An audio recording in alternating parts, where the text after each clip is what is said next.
Russians started leaving from the left side of Dnipro river and withdraw from Kherson region. But Ukrainians are prepared to intercept those retreating Russians. And the goal here is to prevent Russians from strengthening their positions in the east and at the same time limit the number of Russian soldiers who are retreating to Crimea. And Russians perfectly understand this as well.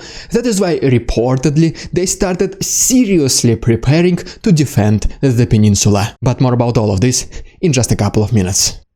What's up, investors? It's the Russian dude. And before we begin, one of the major news that happened today is that the European Parliament has officially acknowledged Russia as a state sponsoring the terrorism and state practicing terroristic actions. The reaction of Russia was like, how is it possible that we are the terrorists? It is Ukrainians who attack their own land and people, and we're just trying to protect them. And right after this decision has been announced by the European Parliament, the Russian military conducted another mass shelling of Ukrainian territory, probably to prove the world that they are not terrorists. And so our first video comes to us from Kiev, where Russians targeted another Ukrainian energy infrastructure. Several other missiles were approaching Kiev, and one of them landed in the middle of the civilian area. And then the next one, as you can see from this video, targeted a residential building. Almost immediately after the attacks, the capital suffered the loss of electricity. And as you can see from this video, even the subway stopped working. One of the first reactions of the local residents was to go to the nearest gas stations and to buy as much gas and diesel as possible to fuel their generators. But then some other people, as you can see from this video, decided to leave the capital entirely. That is why there were huge lines for the public transport. And yes, as a result of this and all the previous attacks, Kiev went through another night without electricity. And according to the mayor of Kiev, Vitaly Klitschko, approximately 80% of its residents are without electricity and water. Then we go a little bit to the north, to Vyshgorod, and as you can see from this picture, Russians targeted a residential building. Moving more to the east, to Kharkov, we can see another Russian missile passing by. And then right here, we can see the consequences of a Russian attack against Dnipro. Our next stop brings us to Zaporozhye, where Russians were able to destroy another military object, which is the maternity hospital. And finally, here is a video from Vinnytsia, where you can see people who are just like in Kiev or any other city in Ukraine are waiting in line to get some gas from the gas station. According to the Ukrainian Air Force, today Russians launched more than 70 Kalibr missiles and Lancet drones. And as you can see right here, they were able to intercept 51 of these missiles and 5 drones, which brings the effectiveness of Ukrainian air defense system to approximately 73%. According to the Ministry of Energy of Ukraine, every single nuclear power plant and the majority of thermal and hydropower plants have been completely shut down today. And as a result of this, as you can see from this map, the majority of Ukrainian regions, the ones which are highlighted in black, experienced a total blackout. Some representatives of Ukraine's energy sector, such as for example Sergei Kovalenko, warned the citizens of Ukraine that these power outages might last all the way until spring. But on the bright side, according to the British intelligence, it looks like that Russia used every single Iranian drone they had, because the last recorded attack was on November 17th. But unfortunately, as you might already know, Iran and Russia agreed to produce Iranian drones on the territory of Russia. But pretty much yes. Imagine Russia starts again begging for negotiations after this. And then they will say, but no, these are Ukrainians who do not want to talk with us. What else can we do? So right now you pretty much understand why Ukraine has all the rights not to negotiate with Russia. And fortunately, today the US announced another $400 million support package to Ukraine. And this includes the missiles for HIMARS, HARM and NASAMS, millions rounds of ammunition, armored vehicles, mines, and anti-drone defense systems. And in addition to that, one of the most important parts of this package are the generators. Alright, and now let me give you a very quick update from the east, where the intensity of combat actions is expected to increase in the nearest future. And if you don't want to miss any of these updates, please consider liking this video and subscribing to my channel. I will also have a charitable livestream this Saturday, November 26th at 6 PM Eastern Standard Time, so please mark your calendars. Alright, so first of all, according to the report by the Institute for the Study of War, Ukrainians continue their counteroffensive operations along Svatove-Kreminna road, while the main focus of Russians was next to Bakhmut and Avdiivka. And then Ukrainians report that the equipment of Russians as well as their training in this area is extremely poor. Whenever Ukrainian partisans and diversion groups advance a little bit, they constantly find abundant military units of Russians full of rusty weapons and low-quality body protection. And pretty much the only reason why Russians are still standing, it is because they constantly send reinforcements of inexperienced new conscripts. Which pretty much means that the tactics of Russia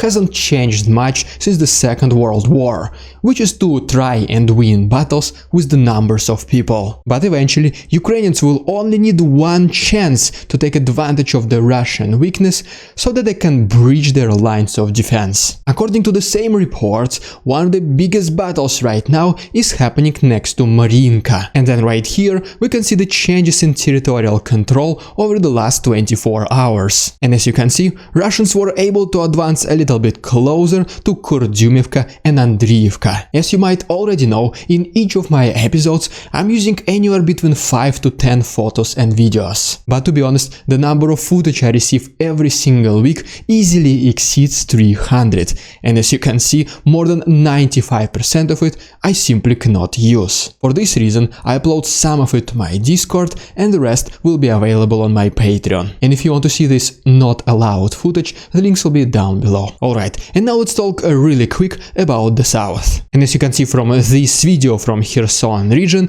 here we have a completely destroyed Russian S-300 missile system. And then, according to the most recent reports, there were several explosions in Kakhovka, which most likely the result of Ukrainian artillery strikes. At this very moment, both countries are engaged in these artillery duels on the both sides of Dnipro river. With the only one difference is that on the right side, the Ukrainian side, there is a lot of civilian infrastructure, while on the left there is pretty much nothing, which gives fewer places for Russians to hide and allows Ukrainians to be a little bit more liberal in their attacks. But one of the most important events of today is that Russians did retreat a little bit further from Dnipro river, as you can see right here. Most likely they finished setting up these defensive lines, which by the way will be easily crossed by Ukrainians, and after this they retreated. And this is also due to more liberal artillery strikes, which I was talking about previously,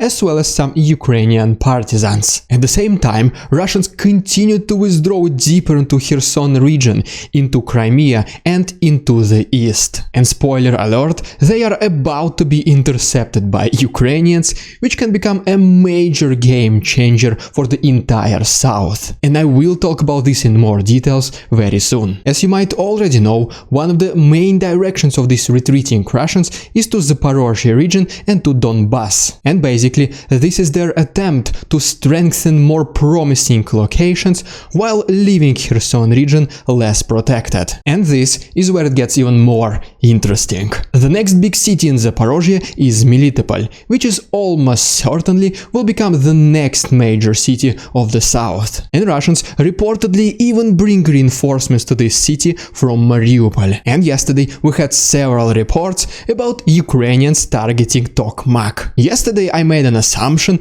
that the reason why Ukrainians are so interested in Tokmak is so that they can intercept those retreating Russians from Kherson. And it looks like that today this assumption was confirmed. So what does it all mean? Once again, two main directions for retreating Russians from Kherson are either to Crimea or to the east. And if Ukrainians are successful at intercepting them in Tokmak, this will not allow Russians to strengthen their positions in the east, which basically means that them withdrawing from Kherson region and leaving it less protected will be completely pointless. less. And as a result, Ukrainians will be able to kill two birds with one stone. They will not allow Russians to strengthen their positions in the east, and at the same time they will reduce the defenses of Russians in Kherson.